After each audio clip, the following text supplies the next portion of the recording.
The morning sun broke through the gray clouds hanging over East Nashville, casting pale light across the weathered sign that read, Anderson's Auto Repair.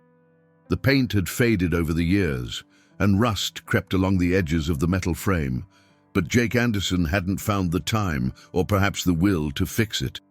He stood in the doorway of the garage, a mug of black coffee warming his calloused hands, watching the street slowly come to life. At 34, Jake had the build of someone who'd spent his life working with his hands. His shoulders were broad, his arms marked with old scars from burns and cuts that came with the territory. His brown hair was perpetually tousled, and his hazel eyes carried a weariness that seemed older than his years. He wore the same oil-stained work shirt he'd worn for the past 3 days, the name Jake stitched in red thread over the breast pocket. The garage had been his father's before it became his. Tom Anderson had built the business from nothing back in 1987, back when this part of Nashville was still rough around the edges and rent was cheap. Now the neighborhood was changing. Coffee shops and boutiques replacing old hardware stores, young professionals moving into renovated homes. Anderson's Auto Repair stood as a relic of what used to be, stubbornly refusing to evolve with the times. "You gonna stand there all morning, or are we actually gonna fix some cars?" The voice came from inside the garage, accompanied by the clatter of tools. Jake turned to see Bobby Garrett emerge from beneath a lifted Honda Civic, wiping grease from his hands with an already filthy rag. Bobby was 42, with a beer belly and a receding hairline he tried to hide under a Tennessee Titans cap. He'd worked for Tom Anderson for 15 years before Jake took over, and his loyalty had never wavered, even when paychecks came late. "Just thinking," Jake said, taking a long sip of coffee. "That's dangerous," Bobby said with a grin. "Your old man used to say thinking don't fix transmissions." Jake felt the familiar tightness in his chest at the mention of his father. 2 years had passed since Tom Anderson's heart attack, 2 years since Jake had found him slumped over the desk in the small office at the back of the garage, paperwork scattered around him like he'd been fighting with the numbers until the very end. "Yeah, well, Dad said a lot of things," Jake muttered. Before Bobby could respond, a silver Lexus pulled into the lot, its engine making a concerning knocking sound. A woman in her 50s stepped out, her expression tight with worry. Jake recognized her, Patricia Coleman, a regular customer who'd been bringing her car to the shop since his father's time. "Morning, Mrs. Coleman," Jake called out, setting down his mug and walking over. "That doesn't sound good." "I know," Patricia said, shaking her head. "It started yesterday. I'm supposed to drive to Memphis tomorrow to see my daughter. Can you fix it?" Jake popped the hood and listened carefully to the engine. The knocking was rhythmic, persistent, a bad sign. "Sounds like a rod bearing. I'll need to take a closer look, but if I'm right, it's not a quick fix." Patricia's face fell. "How long are we talking?" 3, maybe 4 days, and parts aren't cheap for this model." "Jake, I need this car. I can't afford—" "We'll figure it out, Mrs. Coleman," Jake interrupted gently. "Let me get under there and give you an honest assessment. You've been coming here since I was a kid. We'll work something out." The relief in her eyes was immediate. "Your father always took care of us. I'm glad you're the same way." As Patricia left in an Uber, Bobby appeared at Jake's shoulder. "You know we can't keep doing charity work, right? The bills don't care about your good heart." Jake didn't answer. He grabbed his tools and rolled himself under the Lexus, letting the familiar world of engines and oil consume him. Down here, everything made sense. Problems had solutions, parts fit together in predictable ways. It was simpler than the messy reality of running a failing business and living in the shadow of a dead man's expectations. The day crawled forward in a blur of work. Jake replaced brake pads on a Ford F-150, diagnosed an electrical problem in a Dodge Caravan, and confirmed his suspicion about Patricia Coleman's rod bearing. By 3 in the afternoon, his back ached and his hands were black with grease. He stood at the small sink in the garage's bathroom, scrubbing his skin raw, watching the dark water swirl down the drain. His phone buzzed in his pocket. He dried his hands and pulled it out, seeing a text from Claire Bennett. "Still coming to dinner tonight? I'm making that chili you like. Don't bail on me again." Jake smiled despite his exhaustion. Claire had been his best friend since 3rd grade, when she'd punched Derek Morrison for stealing Jake's lunch money. She'd left Nashville for college, became a nurse, and returned 5 years ago when her mother got sick. Now she worked at Vanderbilt Medical Center and lived in a small house in Inglewood with her 7-year-old son, Caleb. He texted back, "Wouldn't miss it. What time?" The response came immediately, 6:30, and Jake, "Actually show up this time." He had cancelled on her 3 times in the past month, always with some excuse about work or exhaustion. The truth was harder to admit. Being around Claire and Caleb, seeing their easy affection and the warmth of their little family, made him acutely aware of his own loneliness. At 5 o'clock, Jake locked up the garage. Bobby had left an hour earlier, muttering about his wife's lasagna getting cold. The neighborhood was quiet in that transitional time between day and night. Jake climbed into his truck, a 2003 Chevy Silverado that had seen better days, and headed toward the small apartment he rented above a bakery on Woodland Street. The apartment was exactly what you'd expect from a single man who spent most of his time at work. The living room held a worn couch, a coffee table covered in unopened mail, and a TV that mostly stayed off. The kitchen was clean but barely used. Jake survived on takeout and sandwiches. The bedroom was sparse, a bed, a dresser, and a closet that held more work clothes than anything else. But in the corner of the living room sat something that didn't quite fit the surroundings, a beautiful Martin acoustic guitar, its wood polished and cared for, clearly loved. Jake showered quickly, washing away the grime of the day. He dressed in clean jeans and a flannel shirt, ran a comb through his damp hair, and grabbed his keys. But before leaving, he paused by the guitar. His fingers traced the curve of its body, and almost unconsciously, he picked it up and sat on the edge of the couch. The guitar had been a gift from his mother, Rachel, on his 16th birthday. She'd saved for months to buy it, knowing how much Jake loved music. His father had been furious. What's he gonna do with that? You can't make a living playing guitar. But his mother had stood firm, one of the few times she'd openly defied Tom Anderson. Jake strummed a few chords, his fingers finding their familiar positions. Then, quietly, he began to sing. "The greatest man I never knew lived just down the hall, and every day we said hello, but never touched at all." His voice was rough but honest, carrying a weight that came from lived experience. Reba McEntire's song had always hit him hard, but in the past 2 years, since his father's death, it had become almost unbearable to listen to. Yet, he kept coming back to it, like pressing on a bruise to make sure it still hurt. He was in his paper. I was in my room. How was I to know he thought I hung the moon? Jake's throat tightened. He set the guitar down and stood abruptly, shaking off the emotion. He was going to be late for dinner. Claire's house glowed with warm light when Jake pulled up at 6:45. He could see through the front window, Claire moving around the kitchen, Caleb sitting at the table doing homework. It looked like something from a magazine, the kind of life that seemed impossibly distant from his own. He grabbed the bottle of wine he'd picked up and knocked on the door. "Uncle Jake!"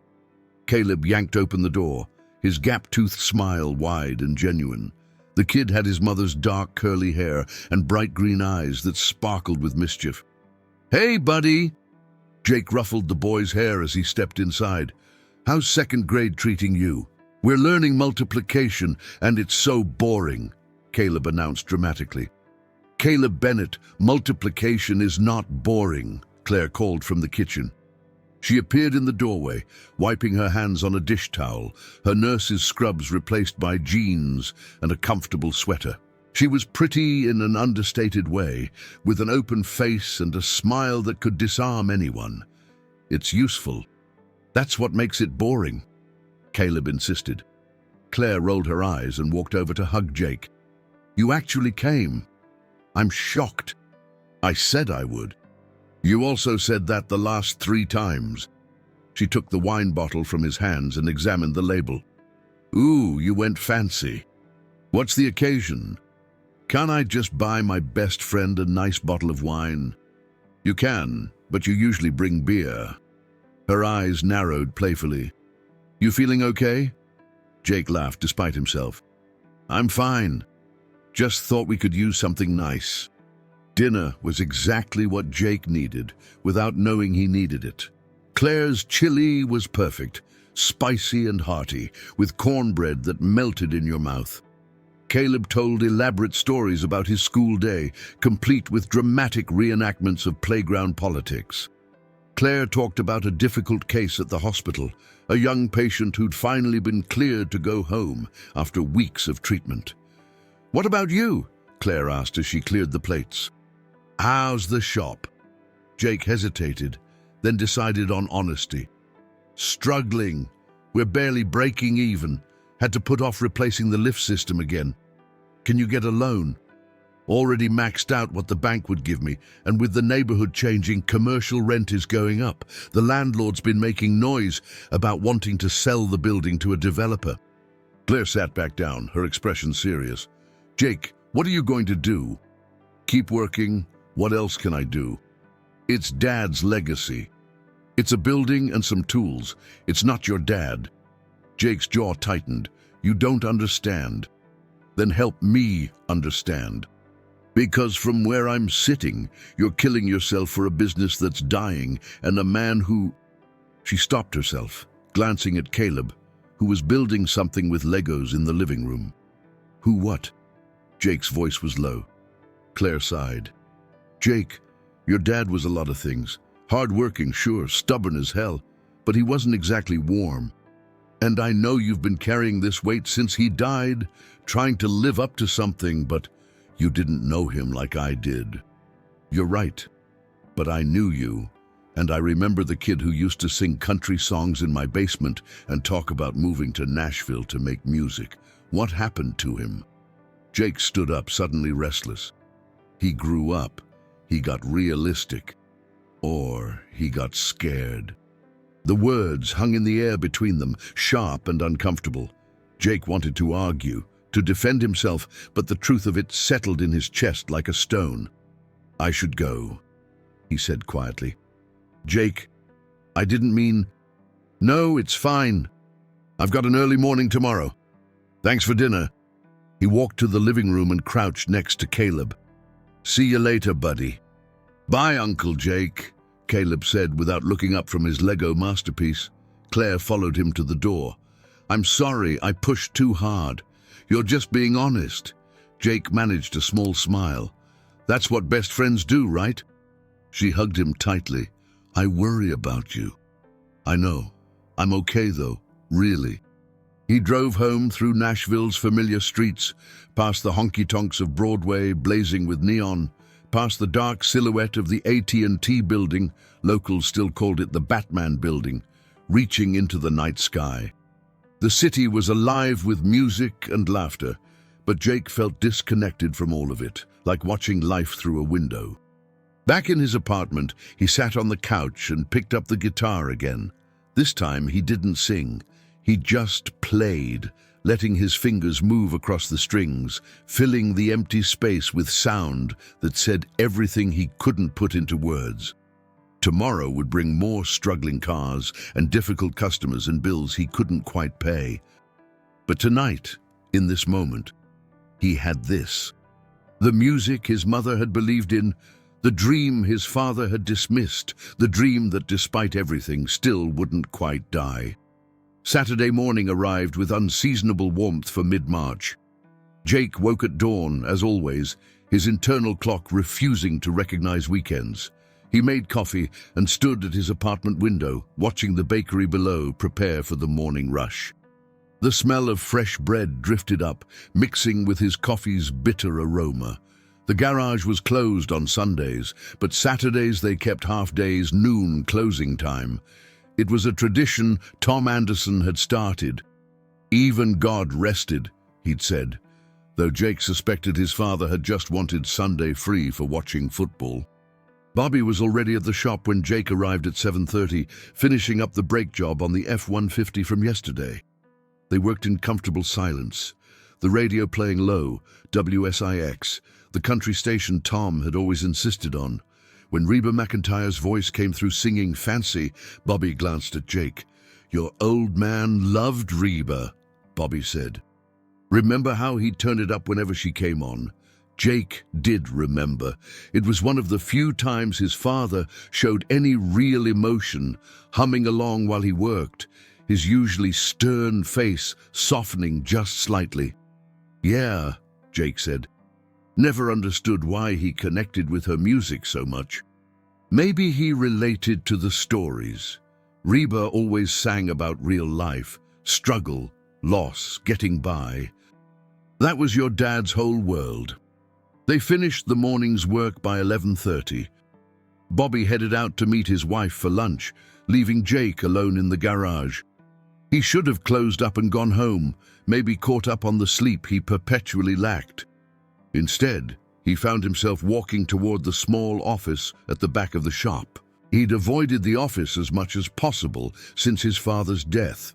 Bobby handled most of the paperwork now, and Jake only went in when absolutely necessary to sign documents or search for specific repair records. The room still felt like Tom Anderson's domain, and entering it always felt like trespassing, but today something pulled him there. The office was tiny, barely space for a desk, a filing cabinet, and a bookshelf crammed with auto repair manuals and parts catalogs. His father's old coffee mug still sat on the desk, holding pens and a broken pair of reading glasses. The calendar on the wall was still turned to September 2023, the month Tom had died. Jake sat in his father's chair, his chair now, he reminded himself, and looked around properly for the first time in months.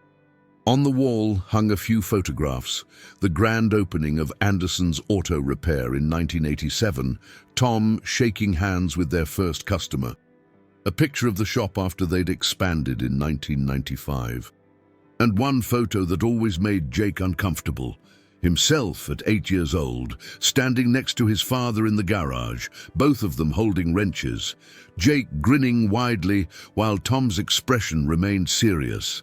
He remembered that day. His mother had insisted on taking the picture. "My two boys," she'd said, delighted.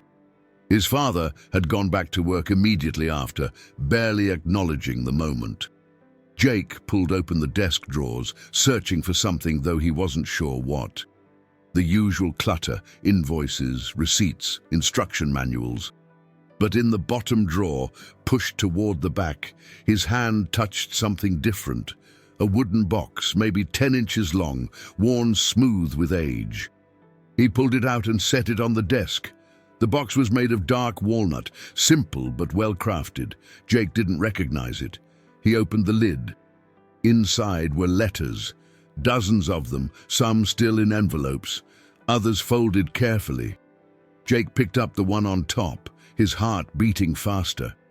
The envelope was addressed to Tom Anderson at an address in Bowling Green, Kentucky, before Nashville, before the garage, before Jake existed. The letter inside was dated May 1976, written in careful handwriting. "Dear Tom, your mother told me you got the job at the factory. I'm proud of you, son. I know I don't say it much, but I am. You're making something of yourself, doing better than I did at your age. Keep working hard. That's what matters in this life. Hard work and keeping your head down. I'm not good with words, never have been. Your mother's the talker in this family. But I want you to know I notice what you do. I see you trying. A man doesn't need to say much when his actions speak for him. Dad." Jake read the letter 3 times, his mind reeling. His grandfather, William Anderson, had died when Jake was 2. He had no memories of the man, only stories his father rarely told. And those stories had always painted William as hard, distant, a man who believed affection was weakness. Apparently that assessment was accurate.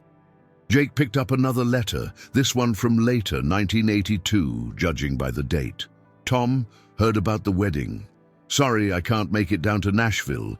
Work's been busy and the drive's long. I'm sure Rachel's a good woman if you chose her. Treat her right, but don't let her make you soft. A man's got to maintain his house. I never told you this, but I was scared when I got married.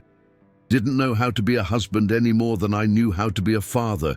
Still don't, if I'm honest. But you do your best. That's all any man can do. Your mother says I should write more, tell you I'm proud and all that. But you know I am. You don't need me saying it to make it true. Dad, there were more letters, spanning years. Jake read through them with growing recognition and horror. The same patterns, the same distance, the same assumption that love could be understood without being spoken. William Anderson had been exactly like Tom Anderson, and Tom had clearly learned that silence from his own father had internalized it as the only way a man could be. Near the bottom of the box, Jake found something else, a journal, small and leather-bound. His father's handwriting filled the pages, entries scattered across years with no consistent pattern. Jake flipped to a random page, dated June 2008. Jake turned 14 today. Rachel wanted to throw a party, but he said no, too embarrassed. He's at that age where everything matters too much. I remember being like that. My father never understood it, and I don't either. But Rachel says I should try harder to talk to him, to ask about his life. I don't know how. Every time I try, the words stick. I see myself at that age, angry at my father for being distant, for never saying he was proud of me. And here I am, doing the same damn thing to my own son. The cycle continues. He's been playing that guitar Rachel got him. He's actually good. Won't play for me, though. Can't blame him. I made my opinion about music careers pretty clear, but when I'm here late at night finishing paperwork, sometimes I hear him practicing in his room above the garage. He sings like he's got something to prove. Maybe he does. Maybe he's trying to prove he's different from me. I hope he is. Jake's hands shook. He flipped forward, finding another entry from 2015. Bobby asked today why I'm so hard on Jake. Said the boy's 23 and works harder than anyone he knows, but I still ride him about every little thing. I didn't have an answer. The truth is, I'm terrified he'll wake up one day and realize he wasted his life the way I did.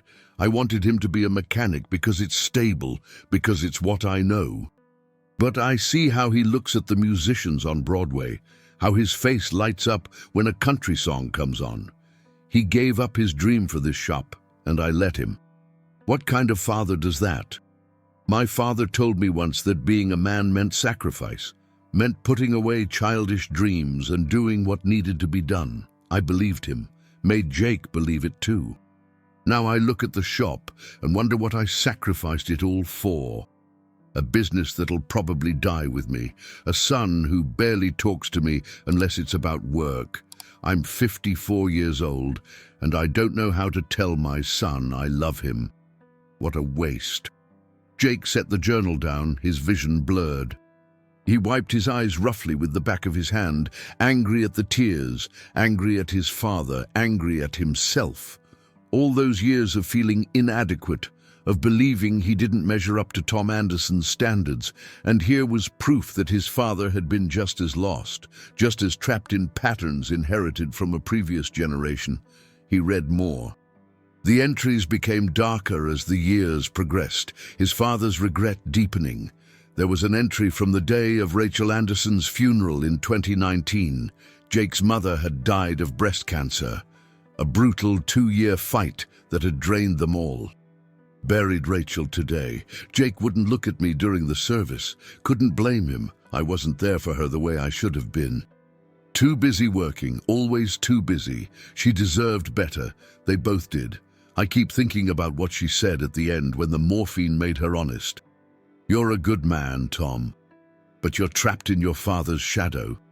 Don't let Jake get trapped in yours. I promised her I'd try to change, to talk to him, to be better, but she's been gone 6 hours, and I've already broken that promise. I don't know how to be what he needs. The final entry was dated September 3rd, 2023, 2 days before Tom Anderson's fatal heart attack. The shop's bleeding money. Jake doesn't know how bad it is. I've kept the worst of it from him. Part of me wonders if I should just let it die, sell the building while it's still worth something, give Jake a chance to do something else with his life. But this place is all I have, all I am. Without it, what was the point of any of it? I see myself in Jake more every day. The same stubborn pride, the same inability to say what matters. He's going to wake up at 54, alone in this garage, wondering where his life went. Just like me, I need to talk to him, really talk. Tell him the truth about the business, about my regrets, about how proud I am of him, even if I've never figured out how to say it.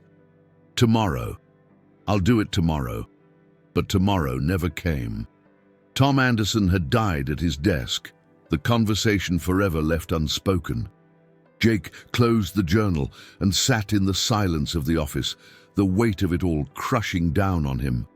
His father had known, had understood the damage he was doing, the legacy of silence and emotional distance he was passing down. But understanding and changing were different things, and Tom Anderson had run out of time to bridge that gap. The worst part was recognizing himself in those pages, the same patterns, the same fears. Jake was 34, the age his father had been when Jake was born, and he was alone, pouring everything into a failing business, unable to articulate his feelings, keeping people at arm's length. The cycle his father had feared was already in motion. How was I to know he thought I hung the moon? Reba's lyrics echoed in his mind.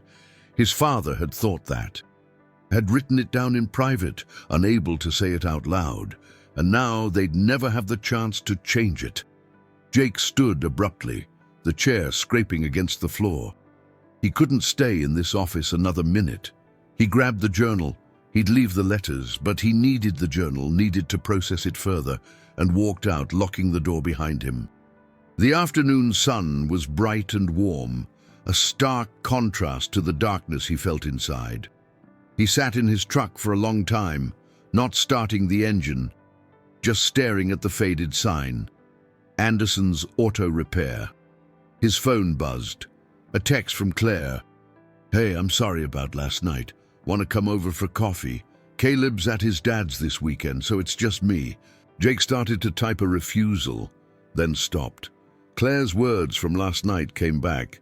I remember the kid who used to sing country songs in my basement and talk about moving to Nashville to make music. What happened to him? He thought about his father's journal, about the regret that dripped from every page, about wasted chances and unspoken words and lives lived in the shadows of men who'd been just as lost. He typed back, yeah, I'll be there in 20 minutes. I need to tell you something. Claire opened the door before Jake could knock, 2 mugs of coffee already in her hands. She'd clearly been watching for his truck. Her house smelled like cinnamon. She'd been baking, probably stress baking if Jake knew her well enough. Come in, she said, handing him a mug. You sounded serious in your text. They settled on her couch, and Jake told her everything. About finding the box, about his grandfather's letters, about his father's journal, and the years of documented regret. He showed her the final entry, watched her face change as she read it. Oh, Jake, she said softly when she finished. I'm turning into him, Jake said, the admission raw. I'm 34 years old, running a business I don't want, afraid to take any risks, unable to tell people how I feel. I'm becoming exactly what he was afraid of. Claire set down her mug and turned to face him fully. So don't. You're not dead yet, Jake. You have time to change. How? I've got the shop. I've got responsibilities. You've got excuses, she interrupted. I'm sorry, but it's true. Your dad had reasons for living the way he did. His father, his generation, his circumstances. What's yours? Jake didn't answer. The truth was, he didn't have one. Just fear. Fear of failure, fear of disappointing a dead man, fear of wanting something and not achieving it. What would you do? Claire asked. If the shop didn't exist, if you could do anything, what would it be? That's not realistic. I didn't ask if it was realistic. I asked what you'd want. Jake was quiet for a long moment, then said, music. I'd want to make music. Not be famous or anything, just play, sing, write songs about real things, maybe perform at some small venues. Just be part of it, you know? Claire smiled. So do that. I can't just abandon the shop. Why not? It's drowning you.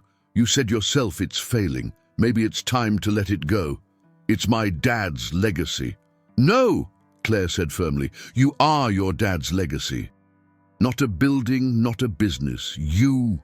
And the best way to honor him is to not make the same mistakes he did. Jake wanted to argue, but the words wouldn't come. Because she was right. Keeping the shop alive out of guilt wasn't honoring his father. It was repeating his patterns, wasting his own life the same way Tom had wasted his. I don't even know where I'd start, Jake admitted. Claire pulled out her phone and started scrolling. Okay, so I follow a bunch of Nashville musicians on Instagram, and I saw something the other day.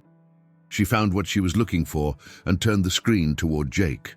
Look, Nashville Gives Back, a community talent showcase. It's a charity event at the Ryman next Saturday night, raising money for music education programs. They're still accepting applications for performers. Jake read the post. The event would feature both established artists and local talent, all performing for free to support the cause, and listed among the celebrity judges, Reba McEntire. His heart jumped into his throat. Claire, I can't. Why not? You can sing, you play guitar, and it's for charity, so there's no pressure. If you're terrible, everyone will still clap because it's for a good cause. That's supposed to make me feel better? You know what I mean. Jake, this is perfect. It's low stakes, it's for a good reason, and it's a chance to actually do something you want for once in your life. Jake stared at the post, his mind racing.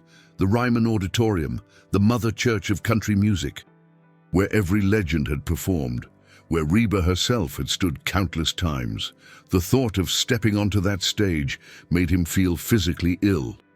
But another part of him, a part he'd been ignoring for years, whispered, yes. What would I even sing? He asked. And Claire's face lit up because she recognized the question for what it was. Not a refusal, but a consideration. What's the song that means the most to you right now? Jake didn't have to think. The greatest man I never knew. Claire nodded slowly. Because of your dad. Yeah. I mean, I've always connected with it.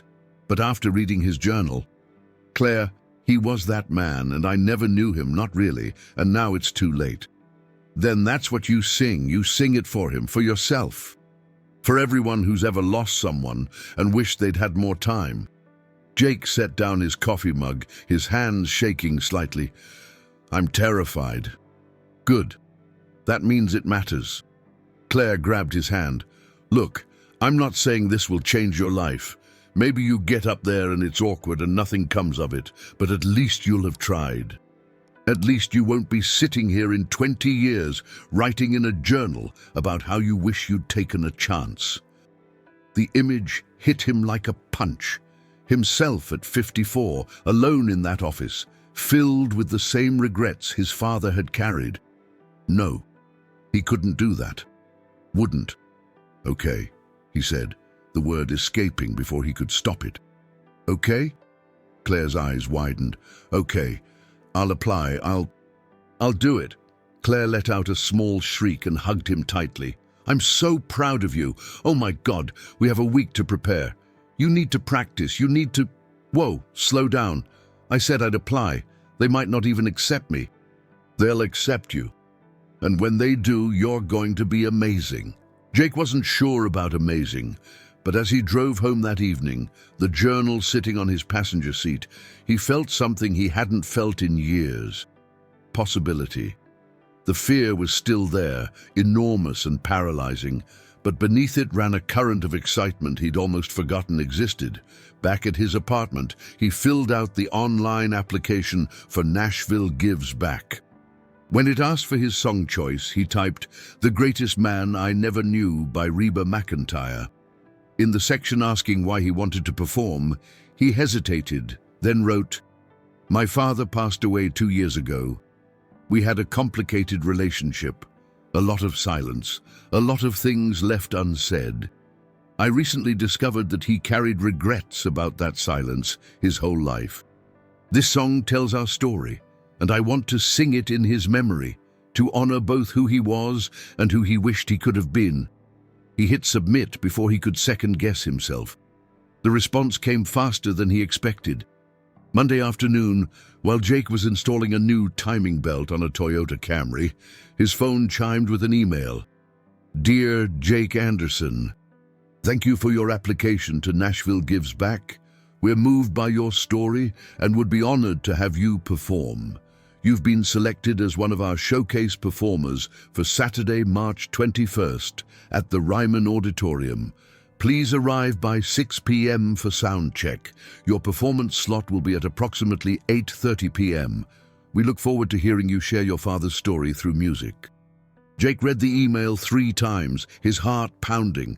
He was going to perform at the Ryman in front of hundreds of people, with Reba McEntire in the audience. "You look like you've seen a ghost," Bobby said, appearing beside him. "Bad news?" "No. Actually, good news, I think." Jake showed him the email. Bobby's eyebrows shot up. "You're performing? At the Ryman?" "Jake, I didn't even know you sang." "I don't. I mean, I do, but not publicly. Not like this." "What made you decide to do it?" Jake thought about the journal, about his father's regrets, about Claire's challenge. "I got tired of being afraid." Bobby clapped him on the shoulder. "Your old man would have been proud, probably wouldn't have said it, but he would have been." That night, Jake stood in his apartment with his guitar, the lyrics to "The Greatest Man I Never Knew" pulled up on his phone. He'd sung the song dozens of times alone, but never thinking about performing it for others. Now every word felt weighted with significance. He sang it through once, his voice shaking, then again and again. By midnight he'd practiced it 15 times, and his fingers hurt from pressing the strings. But something was happening. The song was changing shape, becoming less about Reba's story and more about his own. Each word carried his father's face, his silence, his hidden pride. The grief in his voice wasn't performed. It was real, rising from a well of loss and regret he'd been carrying since Tom Anderson's death. The next few days passed in a blur of work and practice. Jake found himself singing at the shop when he thought no one was listening, in his truck during drives, in the shower at night. The song was becoming part of him, or maybe revealing a part that had always been there. Bobby caught him singing while changing oil on a Nissan Wednesday afternoon. Instead of teasing him, Bobby just smiled and said, "That's real good, Jake. Real good." Claire came over Thursday night with Caleb, who was delighted by the news that Uncle Jake was going to be a rock star. "Country star," Jake corrected.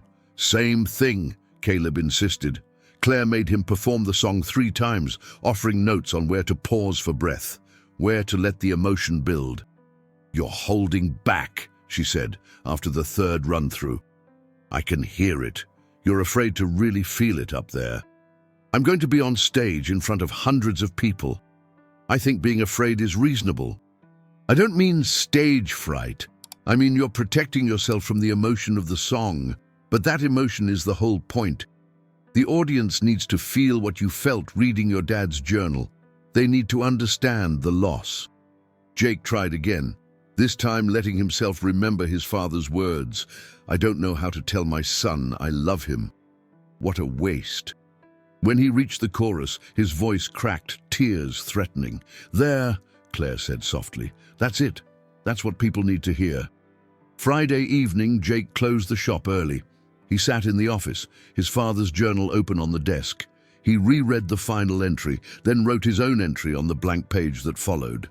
"Dad, I found your journal. I found Grandpa's letters. I understand now. You were trapped in patterns you didn't know how to break. You wanted to be different, but didn't know how. I get it, because I've been doing the same thing. Tomorrow, I'm singing at the Ryman, your favorite song by your favorite artist. I'm scared out of my mind, but I'm doing it anyway. I'm doing it for you, but also for me, so at least one of us can break the cycle. I wish you could be there. I wish we'd had time for that conversation you wanted.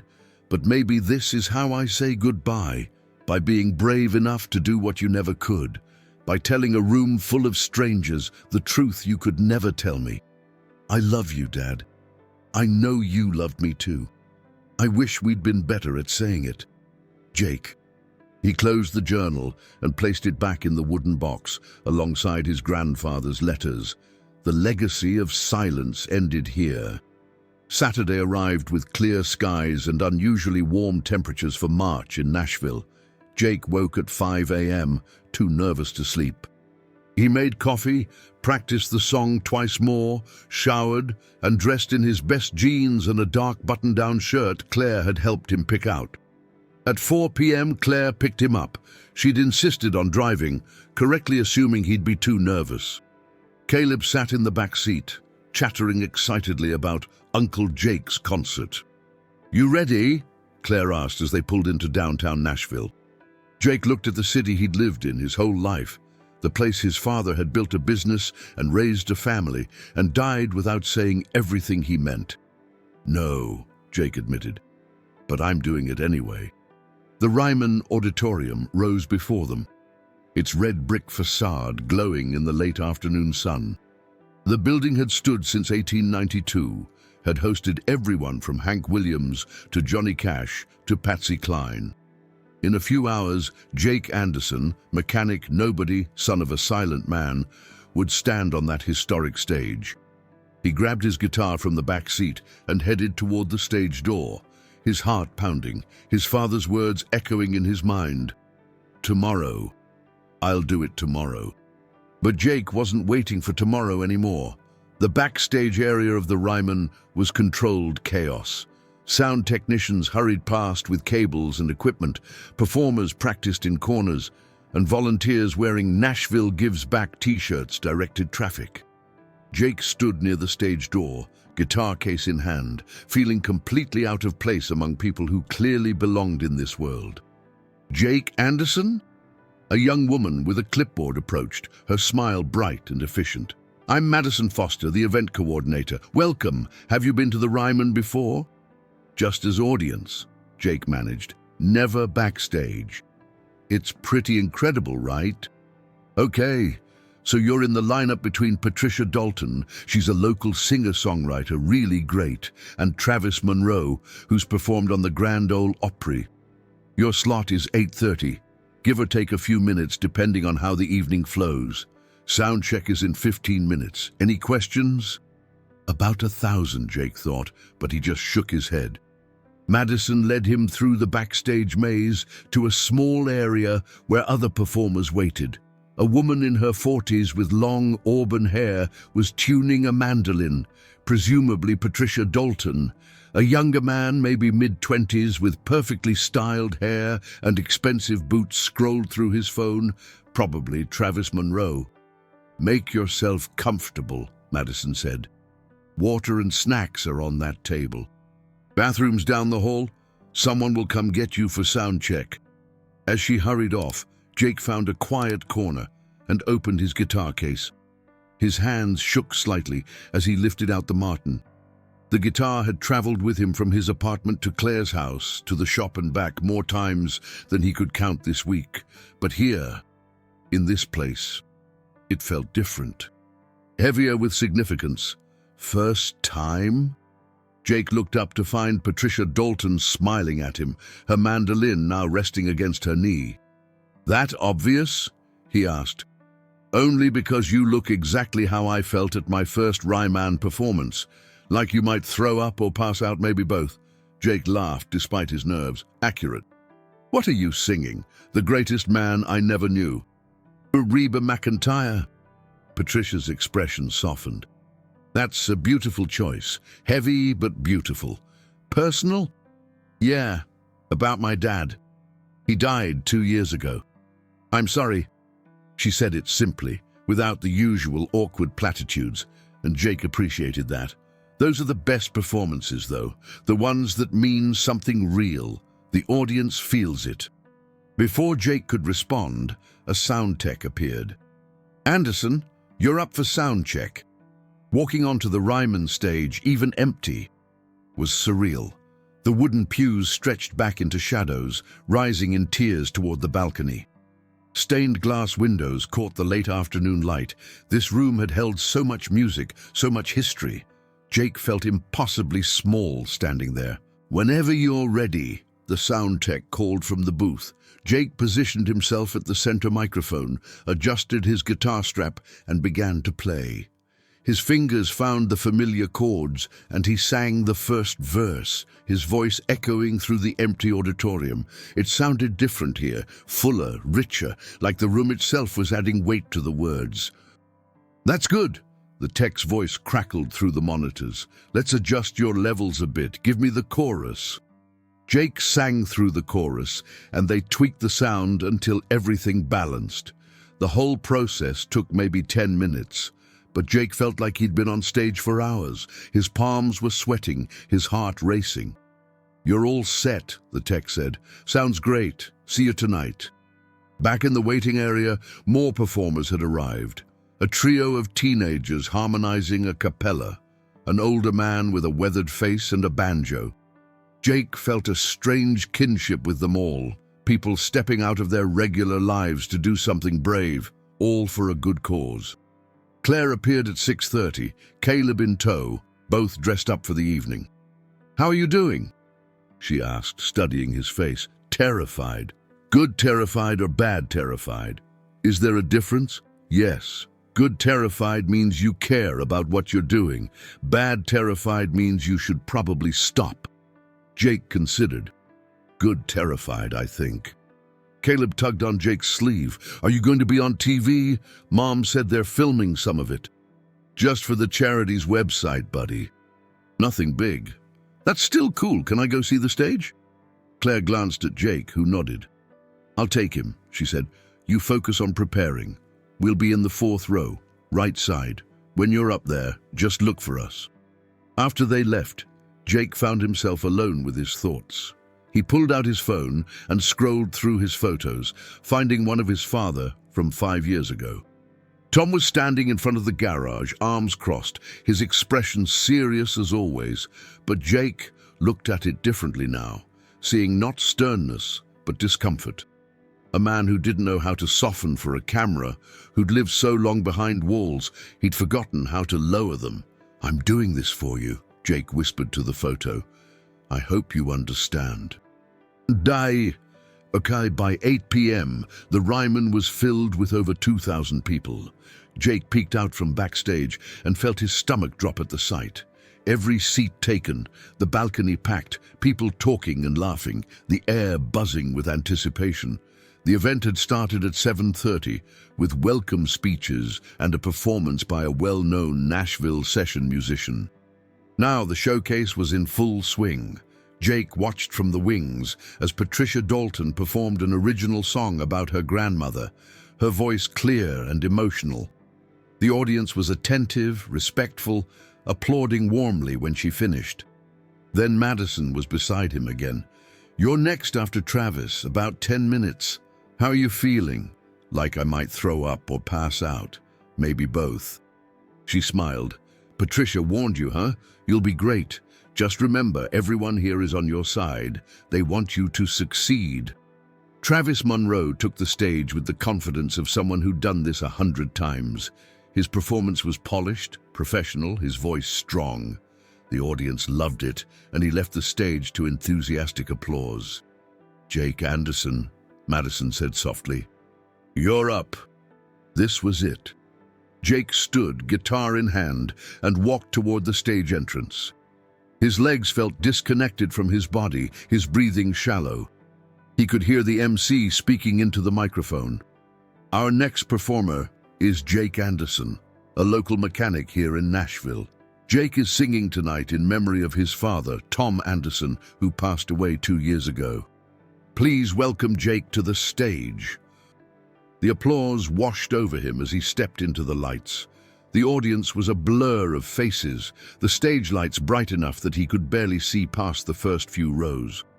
He walked to the center microphone, his guitar feeling like the only solid thing in a spinning world. He found Claire in the 4th row. She had Caleb on her lap, both of them smiling up at him. Claire mouthed, "You've got this." Jake sat on the stool they'd placed for him, adjusted the microphone, and settled his guitar into position. His hands were shaking. The entire room seemed to be holding its breath, waiting. He looked down at his guitar, at the wood his mother had chosen so carefully all those years ago, and then up at the audience. Somewhere in that crowd sat Reba McEntire, the woman whose voice had soundtracked his father's workdays, whose songs had told stories of struggle and survival that Tom Anderson had understood in his bones. Jake opened his mouth to introduce the song, but no words came. His throat was tight, his mind blank, the silence stretched, becoming uncomfortable. He heard someone cough in the audience. "Say something," he commanded himself. "Anything." His voice cracked. He cleared his throat. "Sorry, I'm a little nervous." A ripple of sympathetic laughter from the audience, and somehow that helped. They weren't judging him. They were with him. "My dad, Tom Anderson, he wasn't good with words."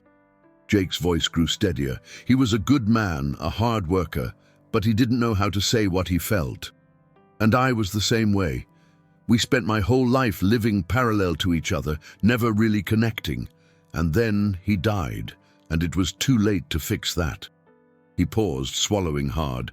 "But recently I found something he'd written. And I realized he did love me. He was proud of me. He just didn't know how to say it. And I never knew, because I never asked, never pushed past his silence." Jake looked directly at the spot where he thought he saw someone who might be Reba, a woman with distinctive features, sitting very still, focused entirely on the stage. "This song tells that story better than I ever could. It's about the greatest man you never really knew, even though he was right there your whole life. I'm singing it tonight for my dad and for everyone who's ever loved someone they didn't understand, for all the words we never said." He positioned his fingers on the guitar strings, took a deep breath and began to play. The first notes rang out clear and true. And then Jake sang, "The greatest man I never knew lived just down the hall, and every day we said hello, but never touched at all."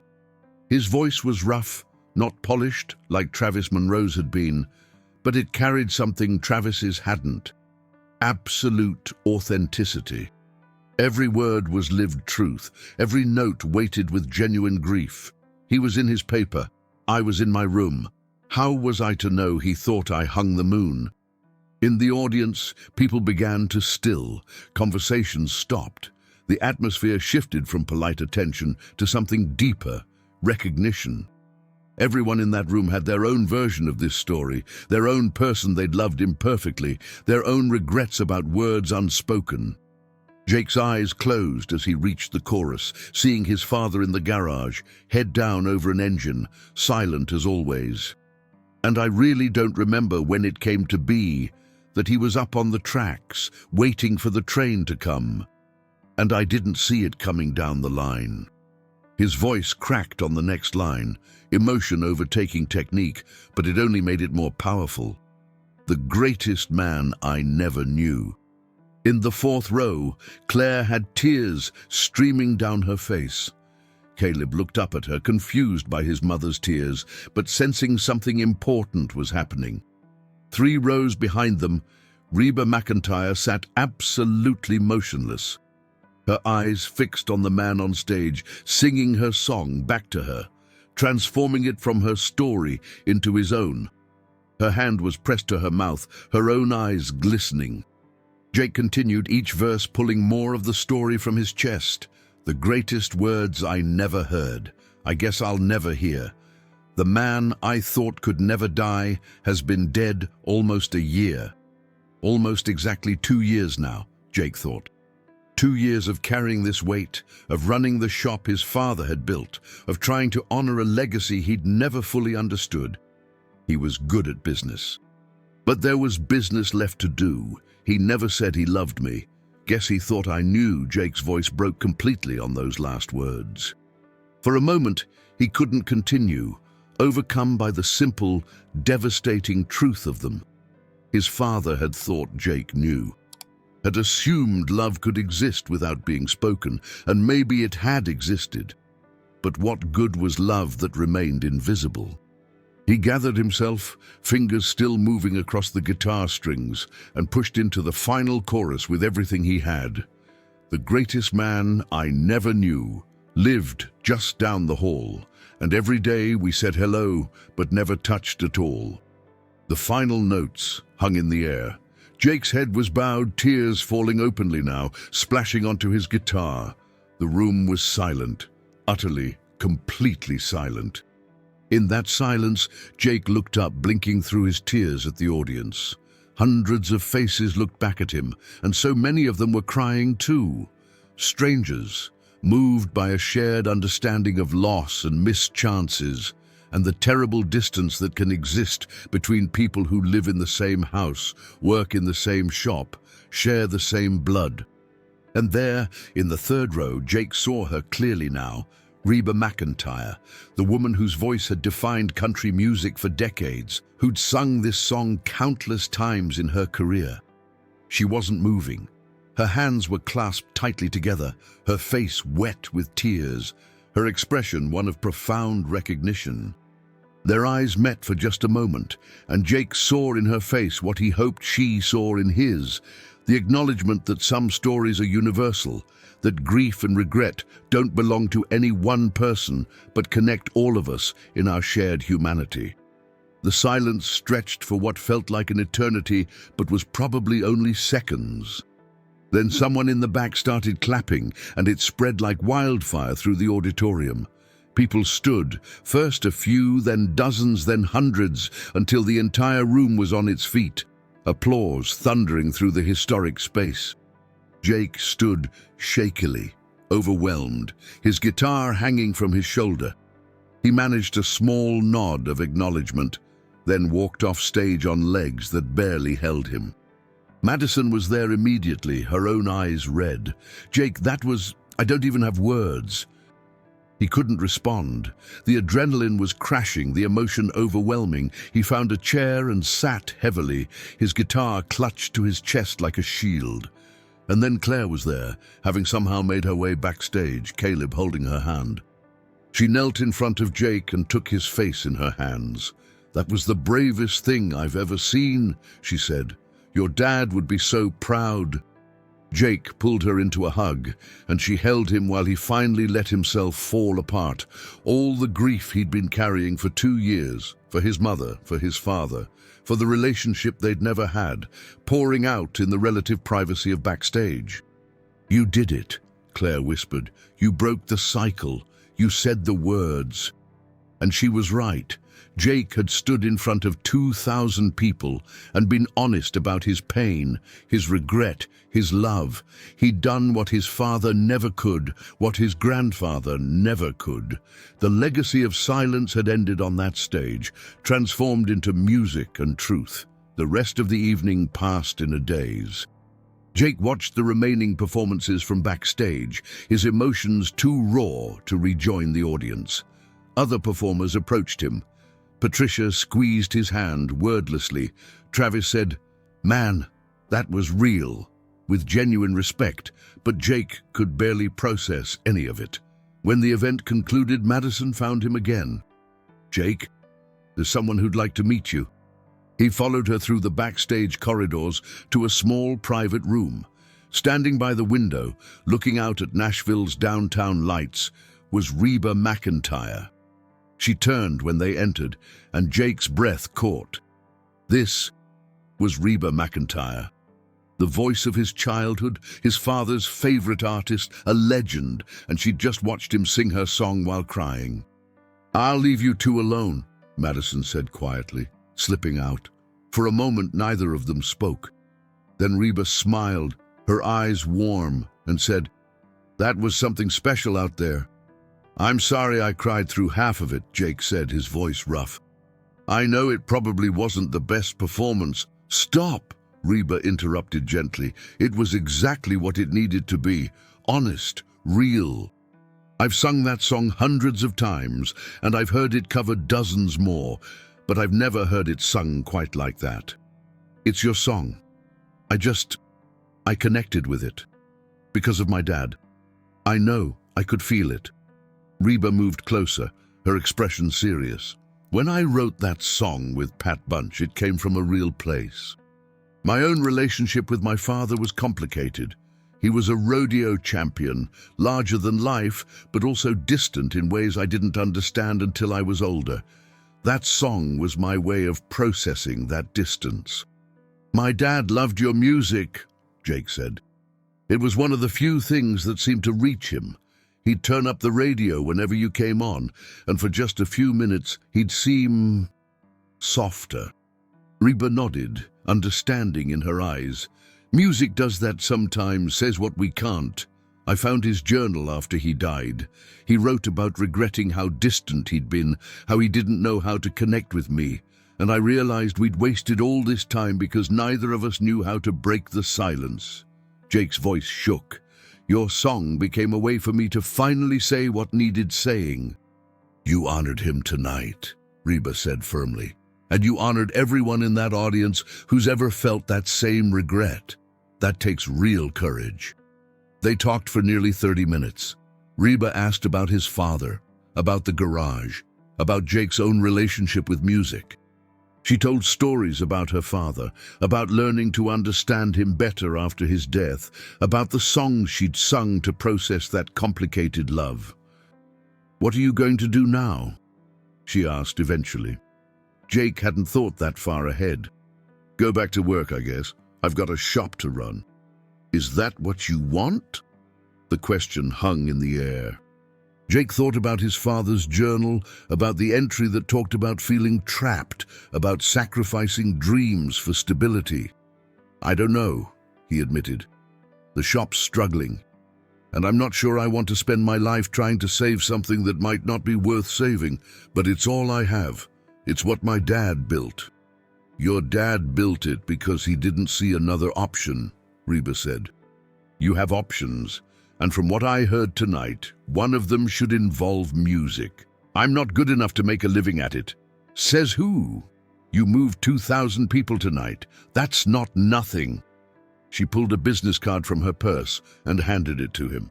"This is my manager's information. I'm not promising anything, but send him a recording of you performing. Let's see what happens.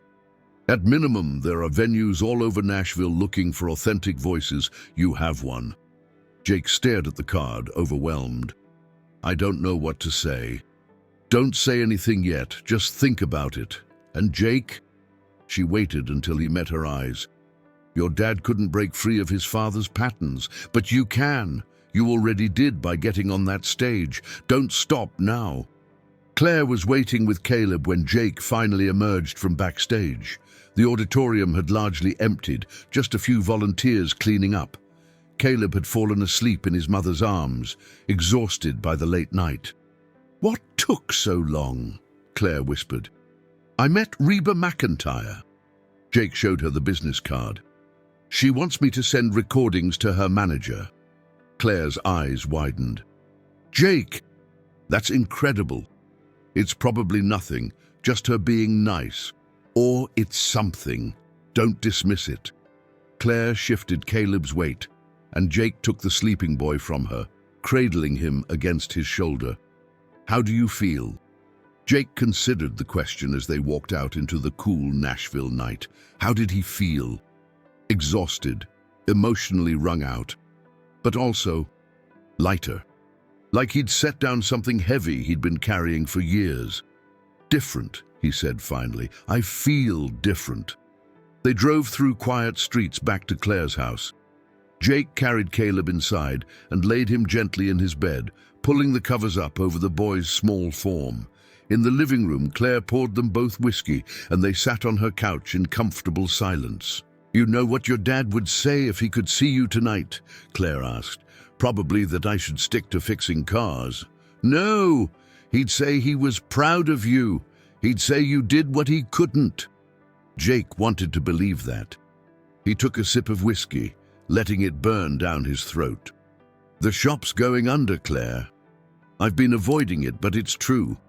I'm 3 months behind on rent, and I don't have enough work to catch up.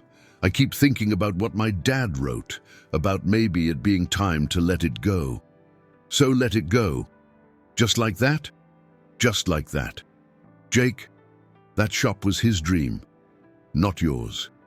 And it's become a prison. You're allowed to walk away. What would I do instead?" Claire smiled. "What if you actually called Reba's manager? What if you started playing open mics at bars, building up a following? What if you gave yourself permission to try the thing you've always wanted?" It sounded terrifying, and possible, and terrifying. "I'll think about it," Jake said. The week that followed was strange. Jake's performance had been filmed and posted to the Nashville Gives Back website, and somehow it had started spreading on social media.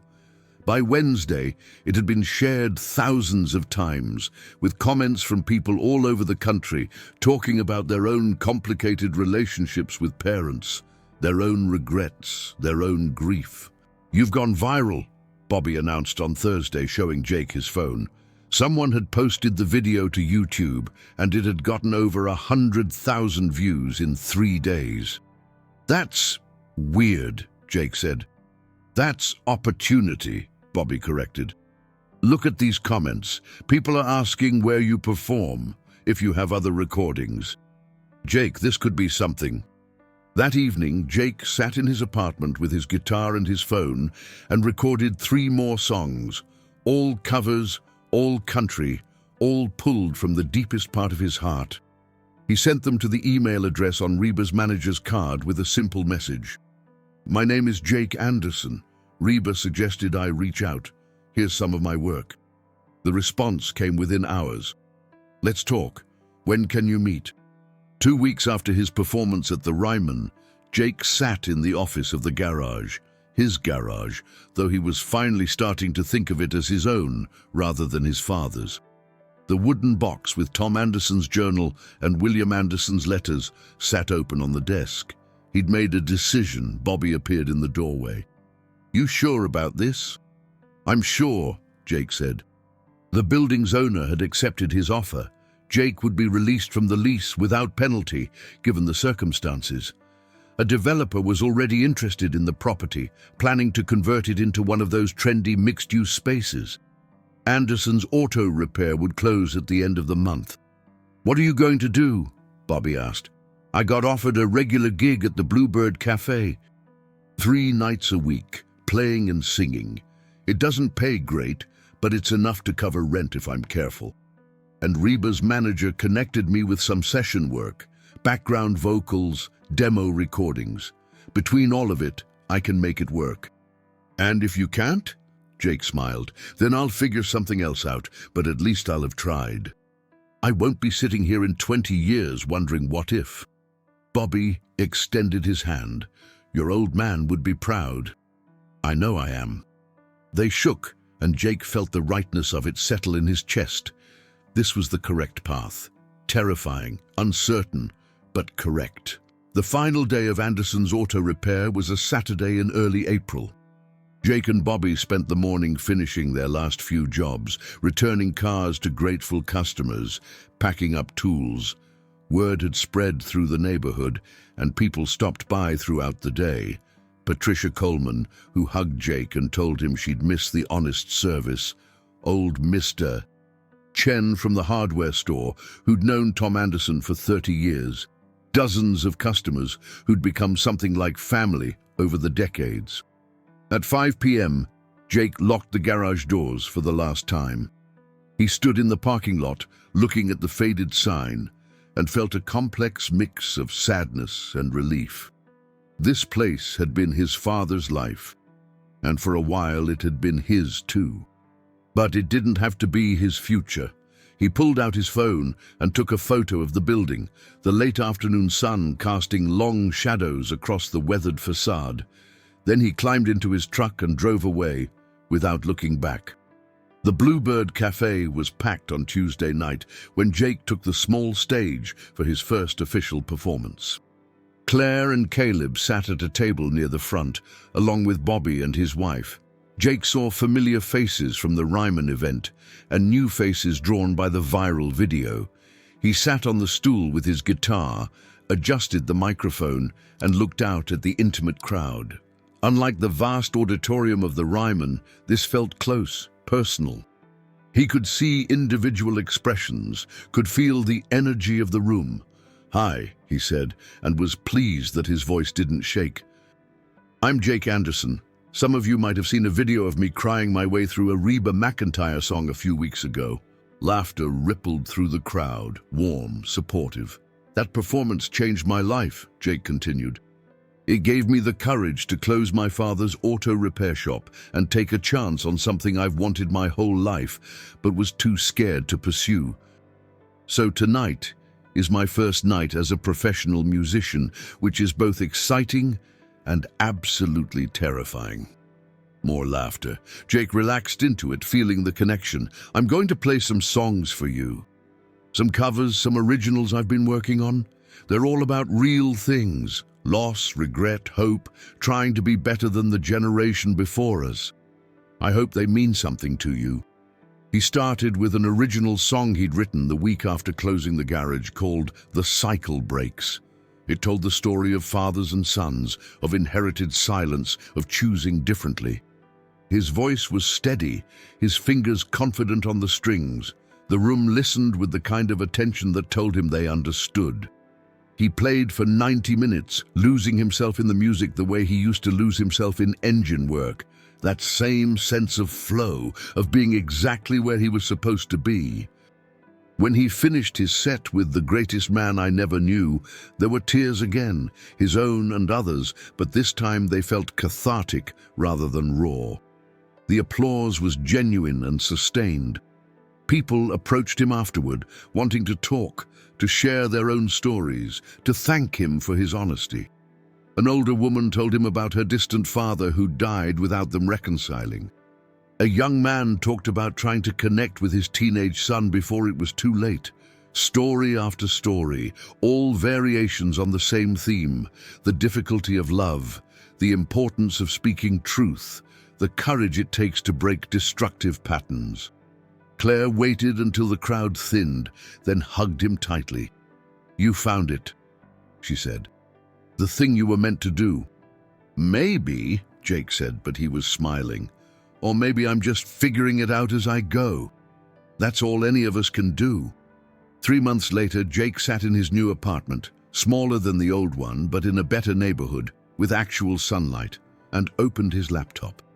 He'd been keeping a journal, following his father's example, but with a different intention.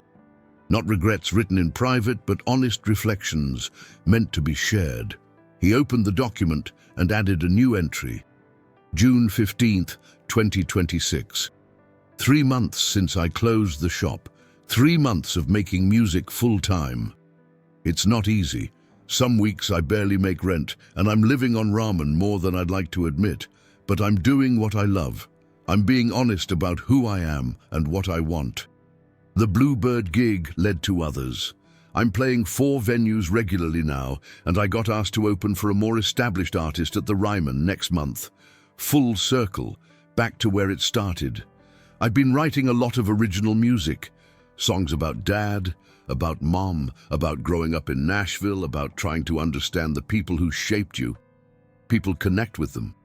They tell me their stories after shows, and I realize that's what this is all about. The connection, the honesty.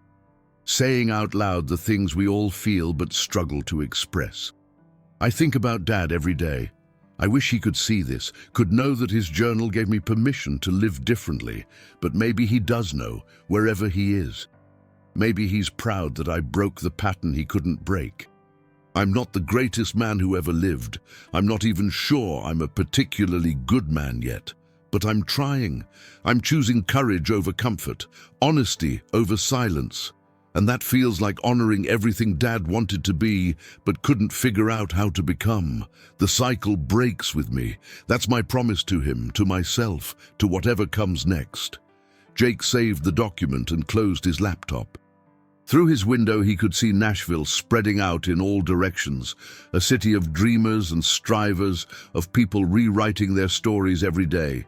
His guitar leaned against the wall, waiting for tonight's performance.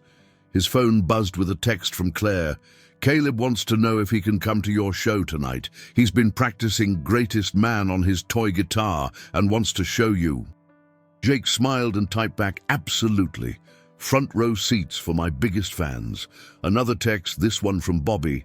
"Saw your name on a poster at Acme Feed and Seed. Look at you, getting famous. Your dad would lose his mind." And maybe one more text from a number he'd saved as simply Reba's manager. "Quick question, any interest in recording a demo album? Small label, but they're interested in your story and your sound. Let's discuss." Jake looked at that last message for a long moment, his heart racing with familiar fear and unfamiliar hope. A demo album. Real recording. Another step into the unknown. He thought about his father's final journal entry. "Tomorrow, I'll do it tomorrow." But Jake wasn't his father. He typed back, "Yes, absolutely yes." "When can we talk?"